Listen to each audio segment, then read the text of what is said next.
Bom dia.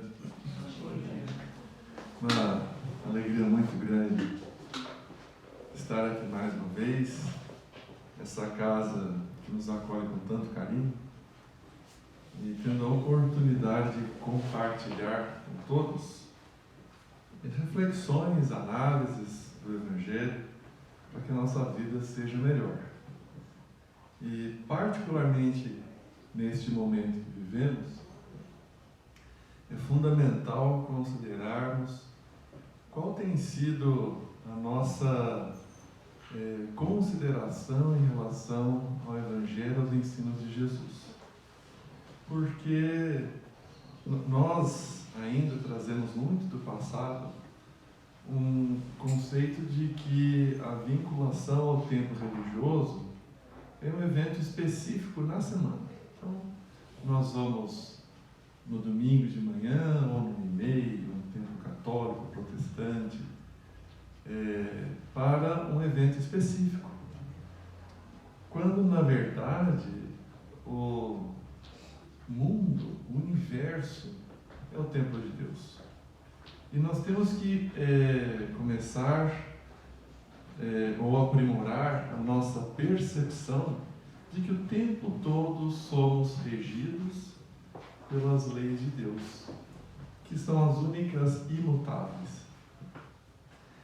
Então, neste momento de instabilidade, que estamos aqui no Brasil, também é útil lembrar de outros países. Então, nós vivemos hoje, enquanto humanidade, momentos compatíveis com o nosso atual estado evolutivo. A começar pelo nosso planeta. Podemos considerar que o nosso planeta está em processo de evolução, de estabilização. Por quê? Temos terremotos, temos vulcões, temos maremotos, tsunamis, temos alterações climáticas importantes. Isso então sinaliza que o processo de estabilização do nosso planeta está ainda acontecendo. As relações internacionais também, Infelizmente temos neste momento o conflito da Rússia e da Ucrânia e outros conflitos, entre países árabes. Temos uma crise migratória na Europa.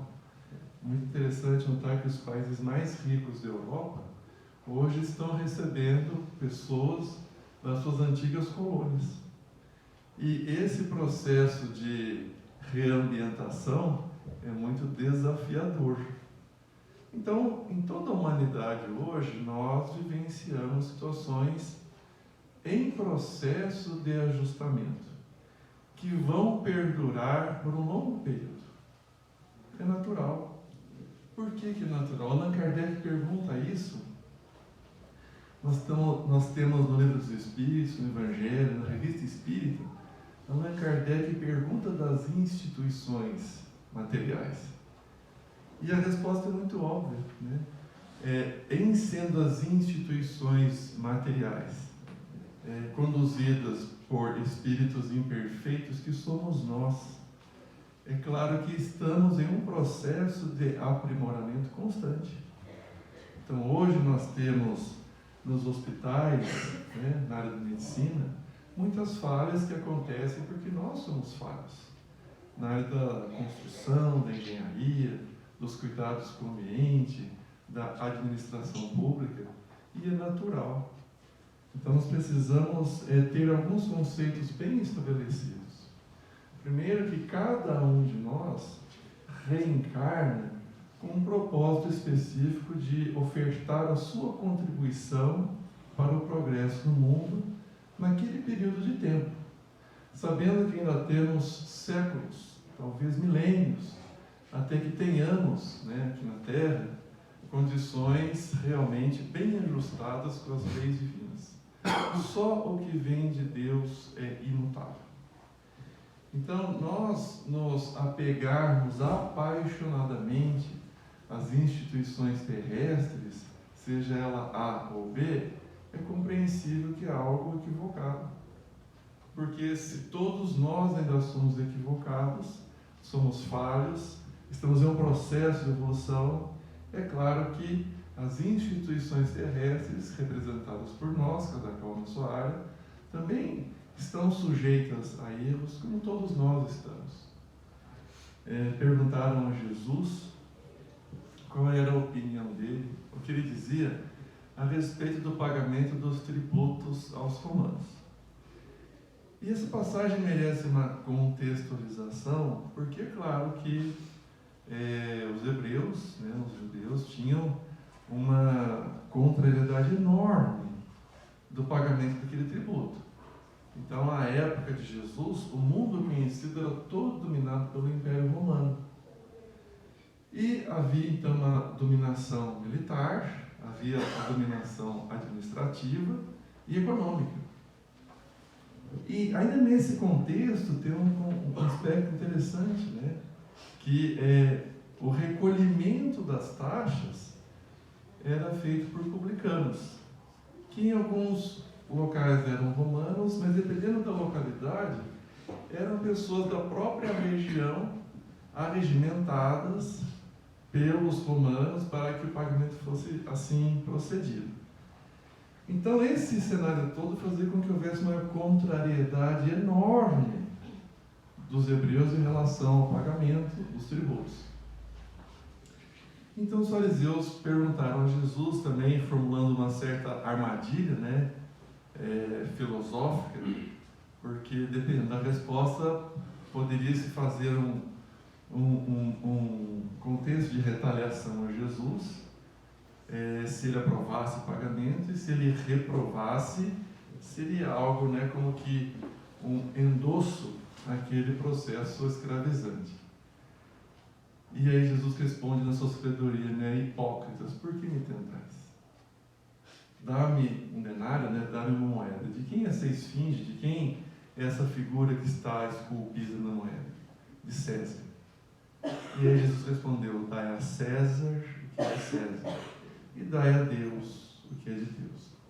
Então, neste momento conturbado, natural, dado ao nosso processo evolutivo ainda incipiente, aliás, o próprio Jesus falou para nós, neste mundo tereis aflições.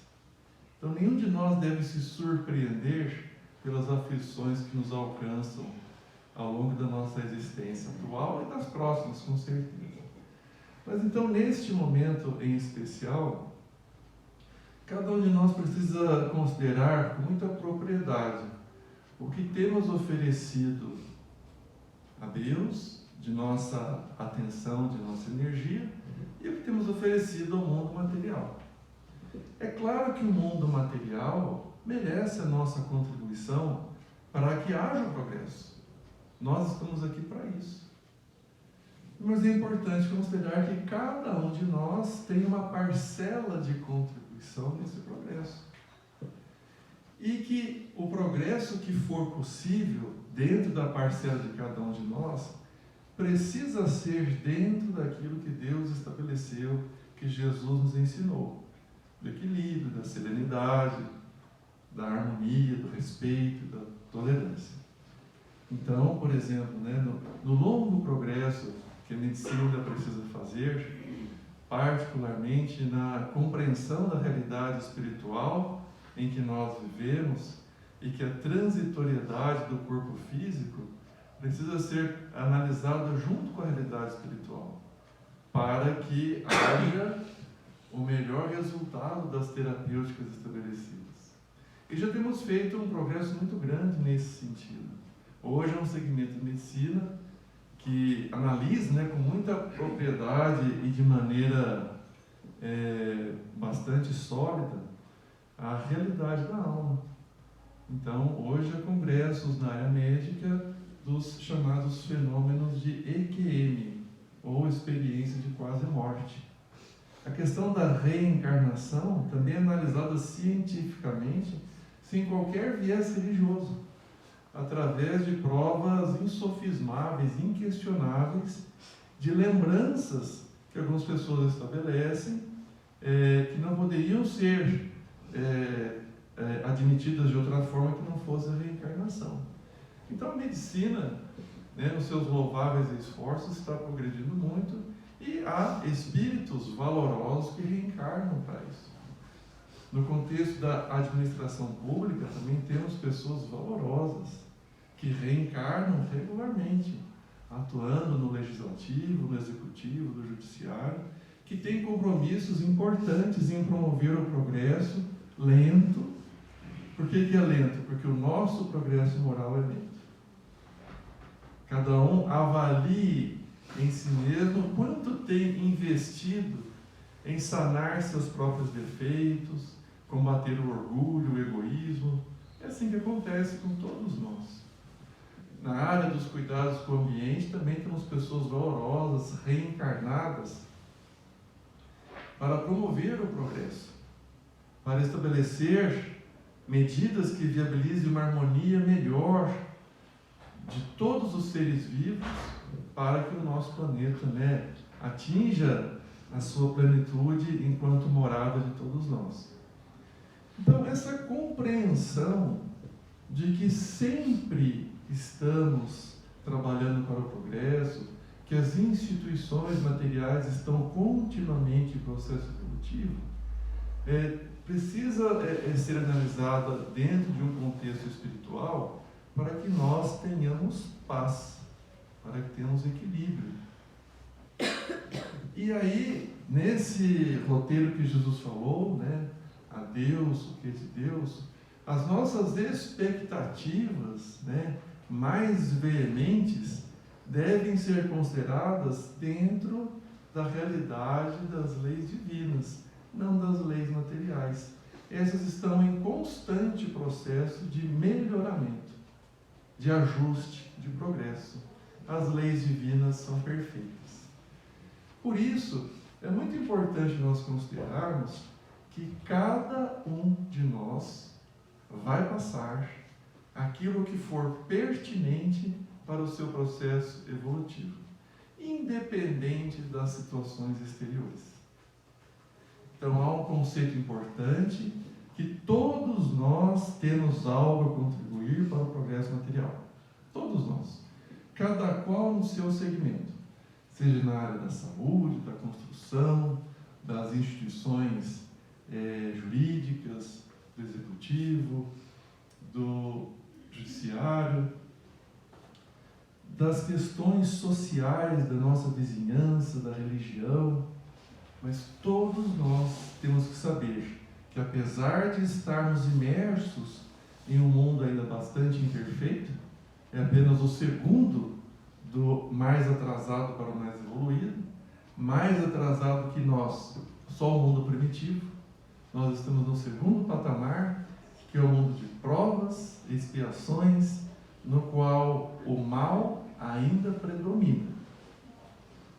Isso é uma realidade. Não adianta nós fingirmos que é diferente. Isso é uma realidade. E agradeçamos a Deus pela oportunidade de podermos estar aqui, contribuindo para o progresso. Mas apesar desse cenário todo, cada um de nós passa o que tem que passar. Então, ou nós confiamos na providência divina, ou não. Então, momentos turbulentos como os atuais nos proporcionam o ensejo, a oportunidade de pensarmos: no que eu confio mais? Na providência divina? Na providência divina ou nas instituições materiais? A razão nos recomenda confiarmos mais na providência divina, porque as instituições materiais compreensivelmente são falíveis, porque nós somos falíveis. E se eu confio mais na providência divina, em paralelo à contribuição de cada um de nós para o mundo material, mas se eu confio mais na providência divina, se eu sei que o universo é sustentado e regido pela inteligência suprema, causa primária de todas as coisas, eu ficarei em paz. E em ficando em paz, a contribuição que me é devida para o progresso material pode acontecer de maneira muito mais satisfatória. Cada um de nós no seu segmento.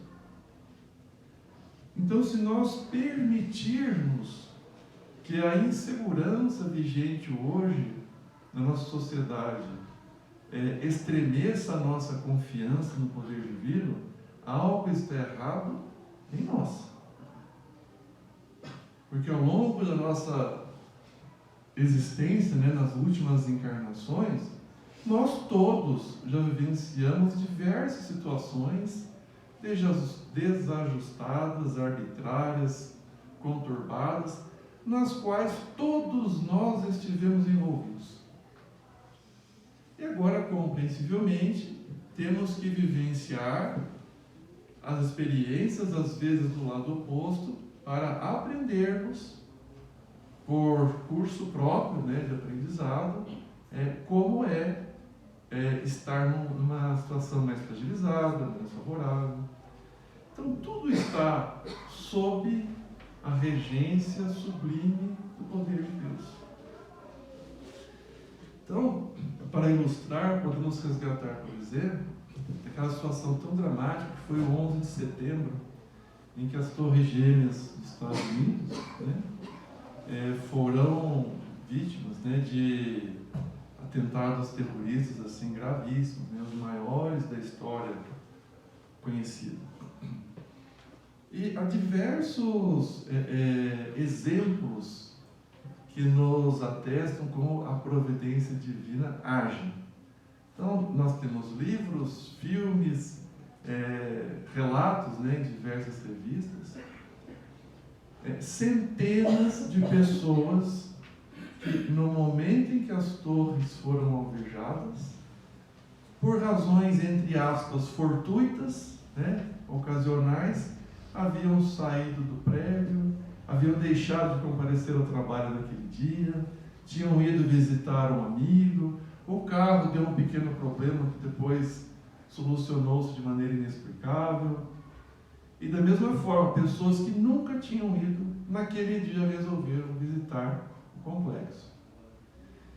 Então, nós temos que decidir no que é que nós cremos realmente. Se é o acaso que fez com que pessoas estivessem a salvo daquele atentado terrorista e pessoas que foram vitimadas naquele momento, ou se nós acreditamos que realmente tudo tem uma providência. Porque questões de menor importância, compreensivelmente, fazem parte do mundo material imperfeito. Então, se eu estou saindo descuidadamente e tropeço aqui, caio, torço o pé, se meu carro dá uma rasgada na hora que eu vou estacionar, enfim, situações menos agradáveis, um pneu que fura, isso faz parte do mundo imperfeito. A matéria nossa ainda está sujeita a situações muito precárias. Mas qualquer situação de maior impacto na vida de cada um de nós, que tenha uma repercussão de longo prazo ou de alta intensidade, nós não podemos considerar que isso está ao sabor do acaso. Se assim for, é porque eu não creio em Deus. Então nós precisamos pacificar os nossos corações, primeiro, aceitando que estamos em um mundo imperfeito, que é uma constatação muito óbvia, muito simples, e que ainda teremos séculos até que as instituições materiais estejam perfeitamente ajustadas conforme a perfeição possível dentro da nossa condição evolutiva. E que há em todos os segmentos espíritos valorosos trabalhando dedicadamente para promover o progresso possível, que é gradativo, que é lento. Ao mesmo tempo, eu tenho que saber que cada um só vai passar o que tiver que passar. Isso nos dá uma paz, uma segurança de saber que nós não somos reféns da iniquidade do outro. Jamais. Isso é contrário ao processo natural de acreditar em Deus. Então isso pacifica o nosso coração. Outro exemplo interessante foi durante a pandemia. Foi um evento mundial. Todos os países tivemos, né, situações muito dramáticas. E acredito que vários talvez possam ter exemplos, como eu tenho, de no mesmo período, com a mesma quantidade de vacinas, a mesma marca de vacina, eu conheço uma família que de 5 pessoas, 4 desencarnaram. E 2 casas do lado, né, vizinhos, com idades próximas, todas as condições bem semelhantes. A família inteira contraiu a Covid sem maiores consequências. Não houve hospitalização, não houve desencarne de ninguém. Então, ou nós acreditamos em Deus, que ali há um processo de reajustamento diante das leis da vida, em decorrência de experiências anteriores, ou eu realmente tenho que ficar aterrorizado, porque o acaso seria algo muito cruel. Como que uma família não tem nenhuma intercorrência mais grave e 2 casas do lado da família toda sobrou uma pessoa? Então, a lógica dentro da realidade divina nos faz recusar que haja uma condição aleatória para isso. E nesse contexto, nós temos que prestar muita atenção qual é o nosso grande compromisso nesta encarnação. Porque com certeza há, dentre nós, pessoas que reencarnaram com o compromisso de contribuir para o aprimoramento das instituições materiais. Mas são pouquíssimos. A maioria de nós, né, no cenário político, administrativo, ou da área da ciência, da medicina, a maioria de nós tem uma participação indireta, né, muito sutil, muito discreta. E alguns têm um envolvimento muito sério também para se reharmonizarem com desmandos do passado. Mas nós temos um compromisso muito sério, muito grande, inquestionável com as pessoas reencarnadas no nosso círculo próximo. Isso é uma certeza. Ninguém reencarna por acaso numa família, com determinado círculo de amigos, com determinado contexto, né, de vizinhos, pessoas do trabalho. Então a pergunta é, diante desse cenário turbulento que estamos vivendo, este compromisso direto das pessoas ao nosso redor, nós estamos atendendo bem? Ou estamos cultivando repulsa, mágoa, contrariedades, simplesmente porque a pessoa pensa diferente do que eu? Se a pessoa tem uma opinião diferente da minha, eu estou desenvolvendo um sentimento de discórdia, de repulsa, de animosidade. Está lá no Evangelho.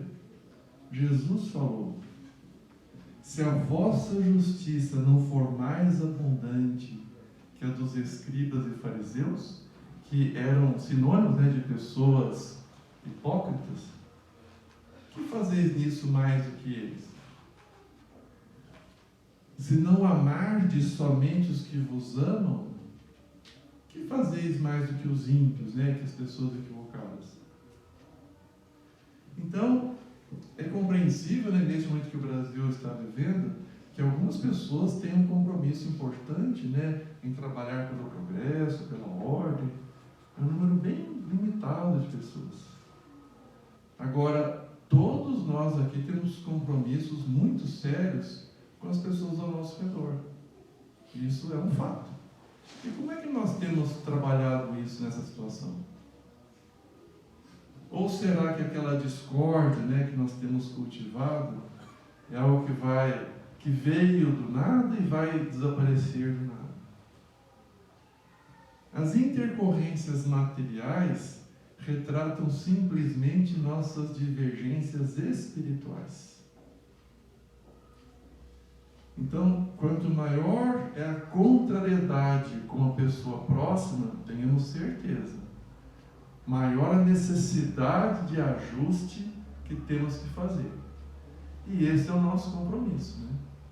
Vocês já pensaram a seguinte situação? A gente tem na nossa família uma pessoa muito próxima, e por conta de divergências políticas a gente rompe relações, a gente deixa de conviver, a gente, entre aspas, né, exclui da nossa convivência. E aí, é um fato, não estou rogando praga para ninguém, mas é um fato que todos nós um dia devolveremos este corpo material que nos atende. Isso é uma lei natural. Então, nós todos um dia retornaremos à pátria espiritual. E no autoexame de consciência, muitas vezes auxiliado pelos benfeitores que nos acompanham, eles vão perguntar assim: ô Marcelo, e aquela pessoa da sua família, né? Em 2022, ali por outubro, parece que você parou de interagir com ela. Ah, mas não tinha condições, porque nós tínhamos divergências políticas muito sérias. Aí o benfeitor dirá assim: e então você considera que isso é uma justificativa séria?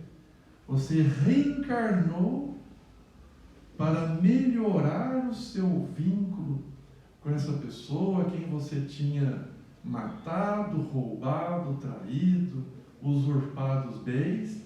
Você reencarnou para iniciar um processo de reajustamento e por uma divergência de opinião você abandonou seu compromisso?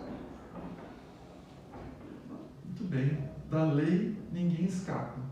Comece a se preparar para voltar ao lado dela outra vez. É assim que funciona. Não estou rogando praga para ninguém, não. É da lei de Deus que nós nos harmonizemos com os nossos desafetos, dentro do limite do que for possível fazer.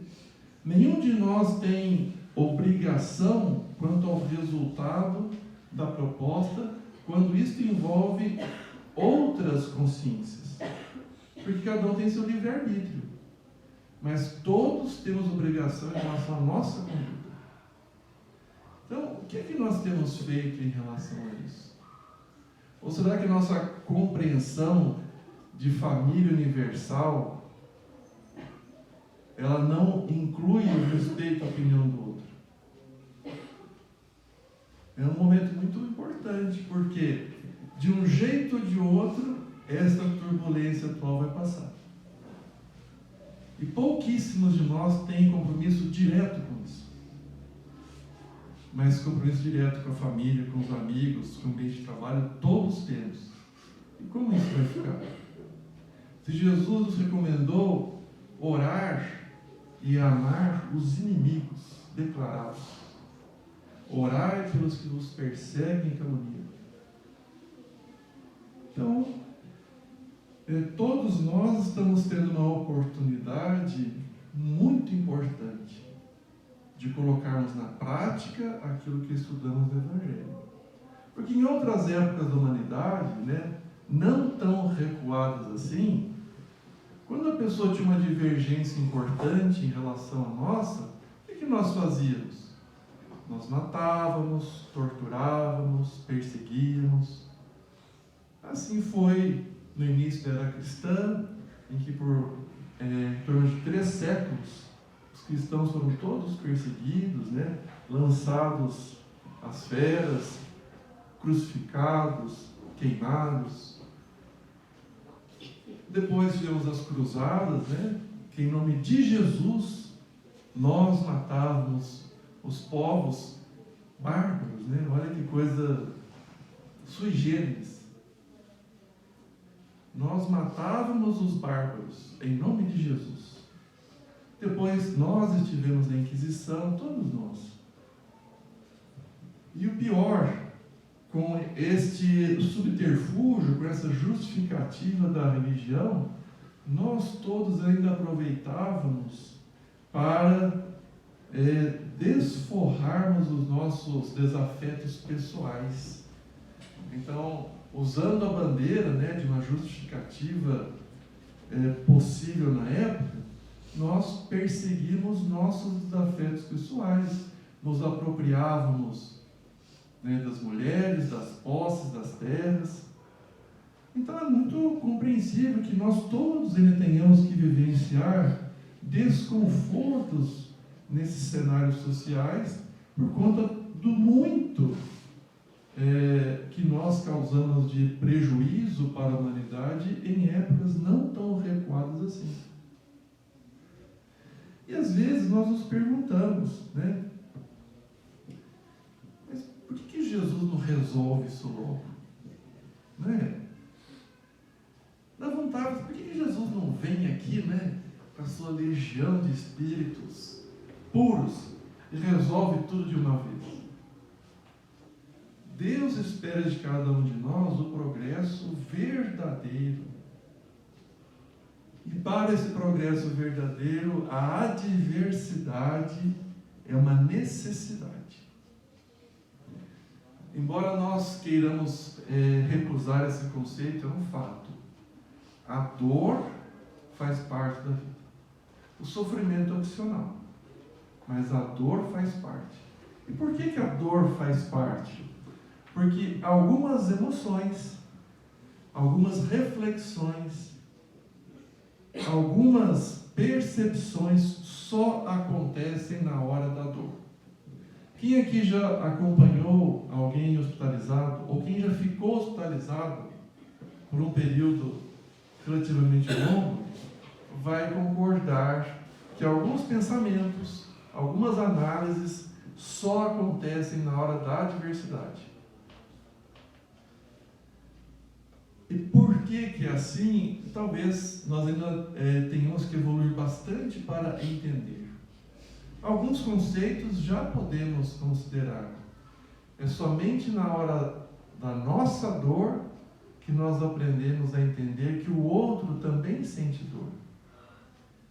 E que se eu não respeitar o outro, aquela dor dele é algo que vai doer tanto quanto doeu em mim. Outra questão que nós já conseguimos compreender é que a dor nos nivela. Então a dor favorece muito o combate ao orgulho, à soberba, ao egoísmo. Na hora da dor, quem já acompanhou, já esteve, né, numa área de quimioterapia de um hospital, né, de tratamento de câncer, já percebeu. Ali não tem preconceito, não tem raça, não tem cor, ninguém está preocupado se é rico, se é pobre, qual que é a orientação sexual, ninguém está preocupado com isso.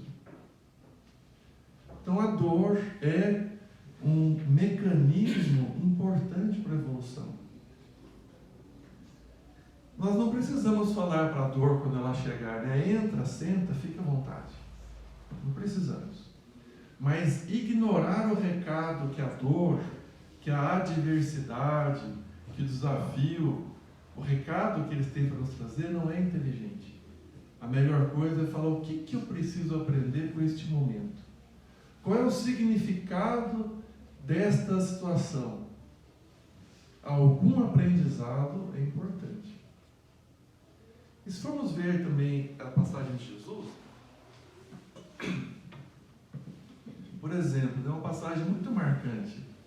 É aquela relatada, né, no Evangelho, Jesus na casa de Zaqueu. Zaqueu era um publicano, cobrador de impostos. Então, era aquela pessoa execrada pela comunidade local.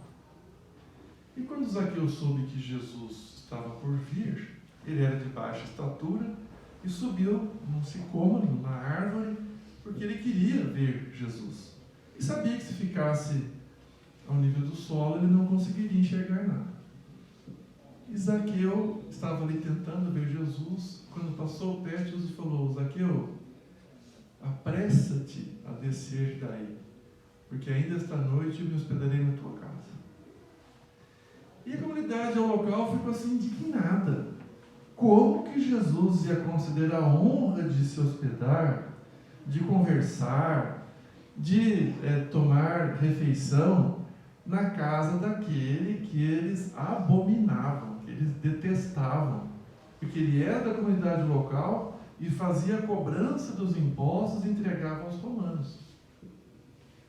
E eles eram assim, muito repudiados, porque vários ainda faziam grande fortuna por cobrarem exageradamente e por desviarem recursos para si. E Jesus foi e se hospedou na casa desse homem. Por quê?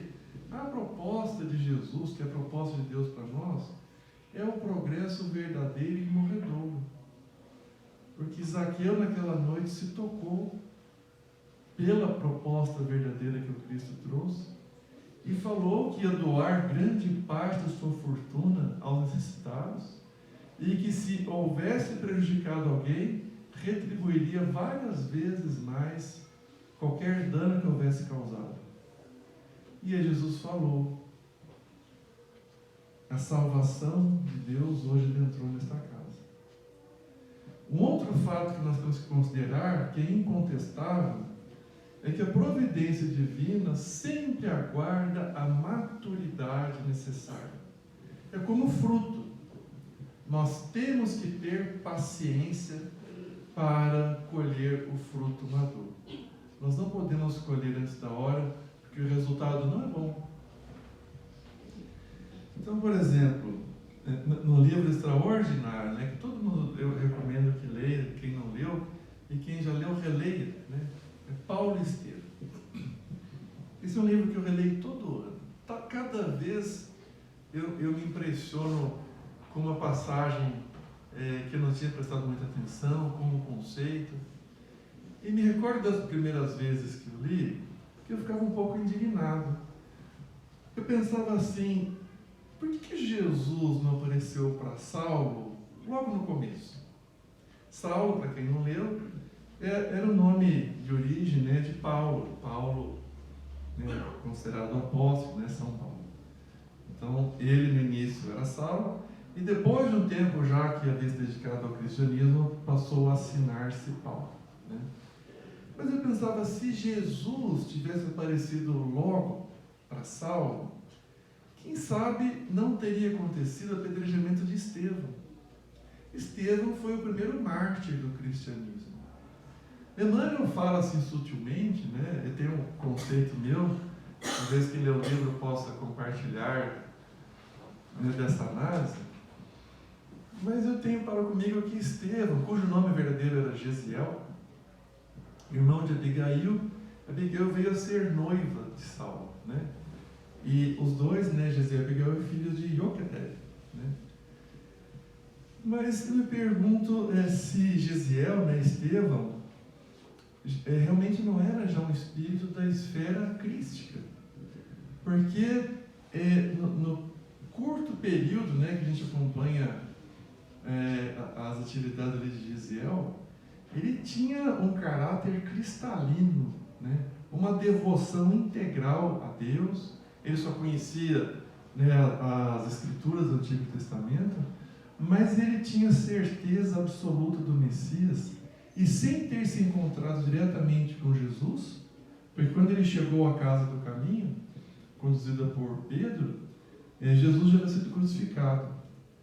Mas Pedro relata, né, que ficou espantado com o profundo conhecimento que ele tinha das Escrituras.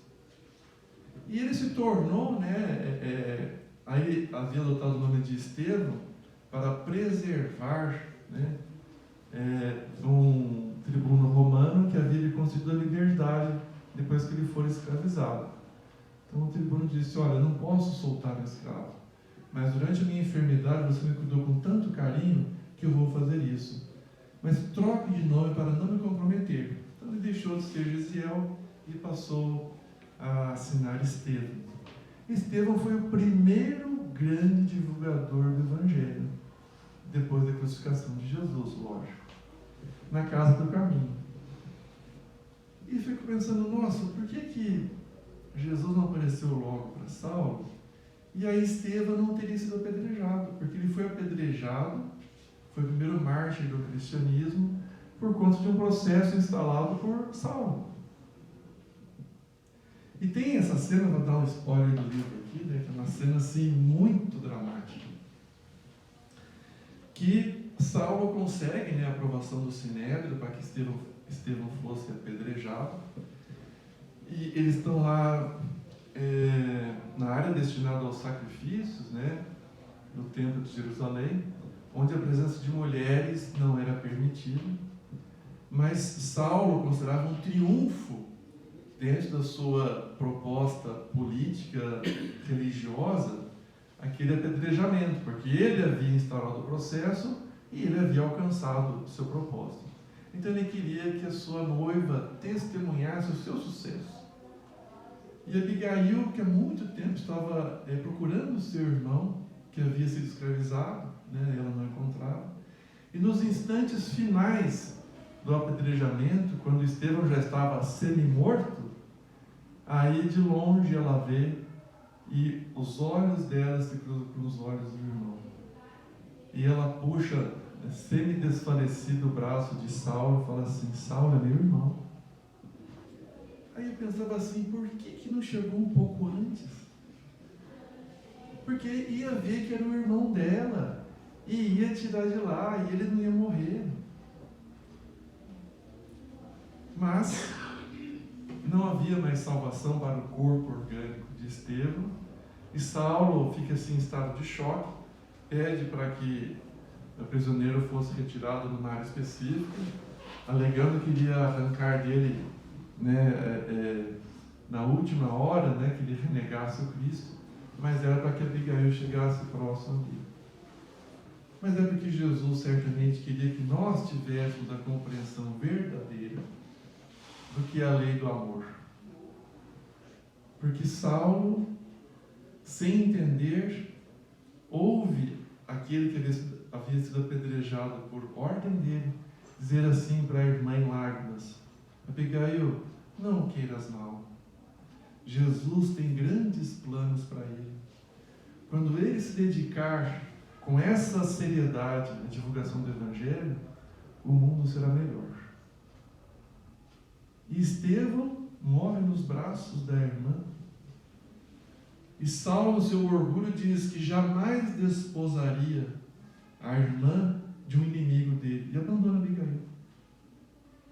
Ela fala assim: Abigail, meu irmão acaba de morrer te abençoando. E você também me abandona agora, não tem mais ninguém no mundo. Mas ele, no seu orgulho, diz que não.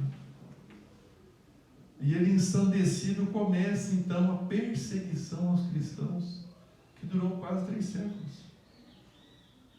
E eu fico pensando, por que as coisas foram assim?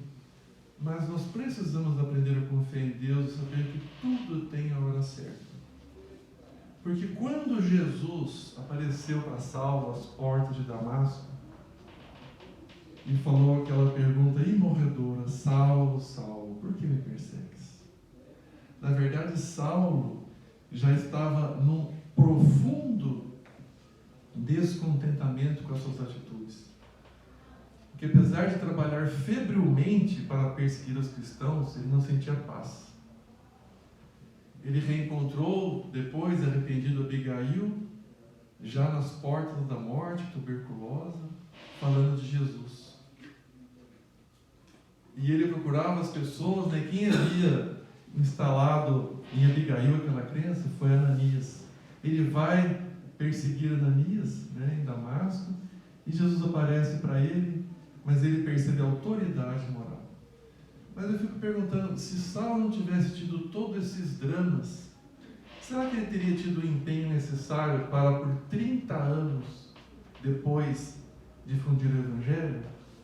Possivelmente não. Porque cada um de nós tem que atingir determinado patamar de maturidade espiritual para se entregar verdadeiramente ao compromisso de todos nós, que é construir o reino de Deus em nosso coração. Então, nesse período turbulento que estamos vivendo, vamos lembrar o que Jesus nos ensinou: a César o que é de César e a Deus o que é de Deus. Lembrando que todos nós passaremos essa vida material, que merece sim nossa melhor dedicação, dentro daquilo que for pertinente ao equilíbrio equilíbrio, ao respeito e à paz. E que todos temos compromissos muito sérios com as pessoas ao nosso redor, com o nosso lar, com o culto do Evangelho em casa. Então nós precisamos fazer o que cada um julgar pertinente pelo seu livre-arbítrio.